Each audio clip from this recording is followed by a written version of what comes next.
News first ಲೈವ್ಗೆ ಸ್ವಾಗತ. ನಾನು ವಿಜಯ್ ವೀರಪ್ಪ. ಮೊದಲಿಗೆ ಹೆಡ್ಲೈನ್ಸ್. ವಿಧಾನಸಭೆಯಿಂದ ರಾಜ್ಯಸಭೆಗೆ 4 ಸ್ಥಾನ ಆಯ್ಕೆ ಮಾಡಲು ಮತದಾನ. ಬೆಳಗ್ಗೆ 9ರಿಂದಲೇ ಆರಂಭವಾದ ವೋಟಿಂಗ್. ವಿಧಾನಸಭಾ ಆವರಣದಲ್ಲಿ ಹಕ್ಕು ಚಲಾಯಿಸ್ತಾ ಇರೋ ನಾಯಕರು.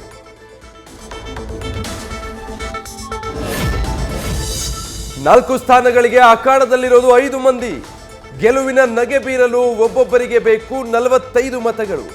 45+1 ಒಟ್ಟು 46 ಮತ ಪಡೆಯಲು ಕಾಂಗ್ರೆಸ್ ತಂತ್ರ.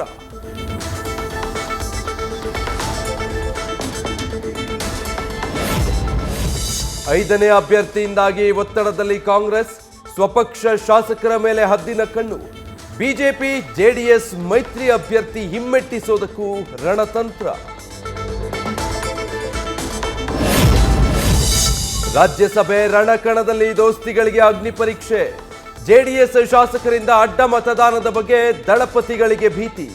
ಮೈತ್ರಿ ಬಳಿಕ ನಡೀತಾ ಇರೋ ಮೊದಲ ಚುನಾವಣೆ ಆಗಿರೋದ್ರಿಂದ ಸವಾಲು. ಸೋಮಶೇಖರ್, ಶಿವರಾಮ್ ಹೆಬ್ಬಾರ್ ಎನ್ಡಿಎಗೆ ಮತ ಹಾಕ್ತಾರೆ. ಪಕ್ಷೇತರರು ಸಹ ನಮ್ಮ ಜೊತೆಗೆ ಇರ್ತಾರೆ. ಇಬ್ಬರೂ ಗೆಲ್ತೀವಿ ಎಂದ ಬಿಜೆಪಿ ರಾಜ್ಯಸಭಾ ಅಭ್ಯರ್ಥಿ ನಾರಾಯಣ ಬಾಂಡ್ಗೆ.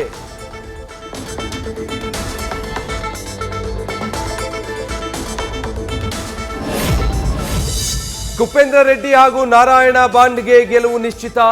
5ನೇ ಅಭ್ಯರ್ಥಿ ಗೆಲುವಿಗೆ ಕುಮಾರಸ್ವಾಮಿ ತಂತ್ರ ರೂಪಿಸಿದ್ದಾರೆ. ನಾವು ಗೆದ್ದೇ ಗೆಲ್ತೀವಿ ಅಂತ ಆರ್ ಅಶೋಕ್ ವಿಶ್ವಾಸ.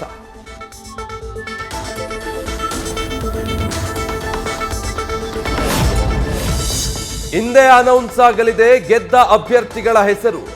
ಸಂಜೆ 5 ಗಂಟೆ ಬಳಿಕ ಮತ ಎಣಿಕೆ ಕಾರ್ಯ. ಚುನಾವಣಾಧಿಕಾರಿ ಎಂಕೆ ವಿಶಾಲಾಕ್ಷಿ ನೇತೃತ್ವದಲ್ಲಿ ಜಯಶಾಲಿಯಾದವರ ಹೆಸರು ಘೋಷಣೆ. ಸುಮಲತಾಗೆ ಶಕ್ತಿದೇವಿಯ ಶುಭ ಸೂಚನೆ. ಬಲಗಡೆ ಹೂ ನೀಡಿದ ನಿಮಿಷಾಂಬಾದೇವಿ. ದೇವಿ ಆಶೀರ್ವಾದ ಮಾಡಿದ್ದಾಳೆ ಮಂಡ್ಯ ಸಂಸದೆಗೆ. ಬೆಂಗಳೂರು ಗ್ರಾಮಾಂತರ ಮಂಡ್ಯ ಆಯಿತು. ಈಗ ಮೈಸೂರಿನಿಂದ ಸ್ಪರ್ಧಿಸುವಂತೆ ಒತ್ತಾಯ. ಮಂಡ್ಯದಲ್ಲಿರುವ ವಿರೋಧ ಇಲ್ಲಿರಲ್ಲ, ಇಲ್ಲಿಂದಲೇ ಸ್ಪರ್ಧಿಸಿ ಅಂತ ಡಾಕ್ಟರ್ ಸಿಎನ್ ಮಂಜುನಾಥ್ಗೆ ಗಣ್ಯರು ಸ್ವಾಮೀಜಿಗಳಿಂದ ಆಗ್ರಹ. ಬೆಂಗಳೂರಿನ ವೃದ್ಧೆ ಕೊಲೆ ಆರೋಪಿ ದಿನೇಶ್ ಮಾಡಿದ್ದು ಅಂತಿಂತ ಪ್ಲಾನ್ ಅಲ್ಲ. ಸಾಯಿಸೋಕೆ ಅಂತ 1.5 ಗಂಟೆ ಮುಂಚೆ ಚಾಕು ಖರೀದಿ. ಚಾಕು ಖರೀದಿಸಿದ ಬಿಲ್ ಸಿಸಿಟಿವಿ ದೃಶ್ಯ ನ್ಯೂಸ್ ಫಸ್ಟ್ಗೆ ಲಭ್ಯ. ನ್ಯಾಯ ಕೊಡಬೇಕಾದ ಪೊಲೀಸರಿಂದಲೇ ದಲಿತ ಕುಟುಂಬಕ್ಕೆ ಅನ್ಯಾಯ. ಮುತ್ನಾಳ್ ಕುಟುಂಬದ ವಿರುದ್ಧ ಜಾತಿ ನಿಂದನೆ ಕೇಸ್ ದಾಖಲಾದರೂ ಕ್ರಮ ಕೈಗೊಳ್ಳದ ಪೊಲೀಸರು. ಆರೋಪಿಗಳಿಗೆ ಬೆಳಗಾವಿ ಪೊಲೀಸರು ಪ್ರಚೋದನೆ ನೀಡಿದ ಆಡಿಯೋ ಲಭ್ಯ. ನೀರು ಕೇಳಿದ್ರೆ ಮಹಿಳೆಯರಿಗೆ ಹಾಕ್ತಾರೆ ಧಮಕಿ. ಬೆಂಗಳೂರಿನ ಮಹದೇವಪುರದ ಹಗದೂರಿನಲ್ಲಿ ಜಲಯಾತನೆ. ವಾಟರ್ ಮ್ಯಾನ್ ಕಳ್ಳಾಟದಿಂದ ಜನರಿಗೆ ಉಂಟಾಗ್ತಾ ಇದೆ ಸಮಸ್ಯೆ.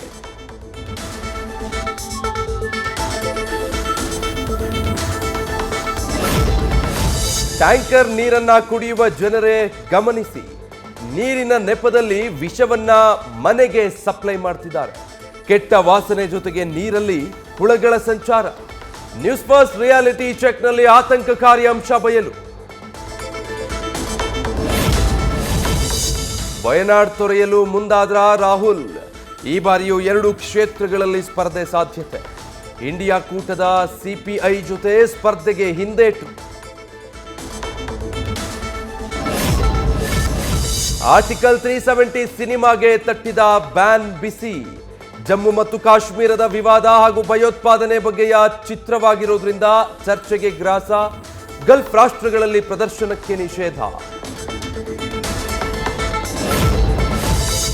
ಅನಿಮಲ್ ಸಿನಿಮಾ ಇಷ್ಟು ದೊಡ್ಡ ಸಕ್ಸಸ್ ಆಗಿದ್ದೇಕೆ ಅಂತ ಅರ್ಥವಾಗ್ತಿಲ್ಲ. ಇಂತಹ ಚಿತ್ರಗಳು ಸಮಾಜಕ್ಕೆ ಮಾರಕ. ಬಹುಭಾಷಾ ನಟಿ, ರಾಷ್ಟ್ರೀಯ ಮಹಿಳಾ ಆಯೋಗದ ಸದಸ್ಯೆ ಖುಷ್ಬು ಬೇಸರ. ನ್ಯೂಸ್ ಫಸ್ಟ್ ನಿರ್ಭೀತಿಯಿಂದ ನಿಮ್ಮ ಪರವಾಗಿ.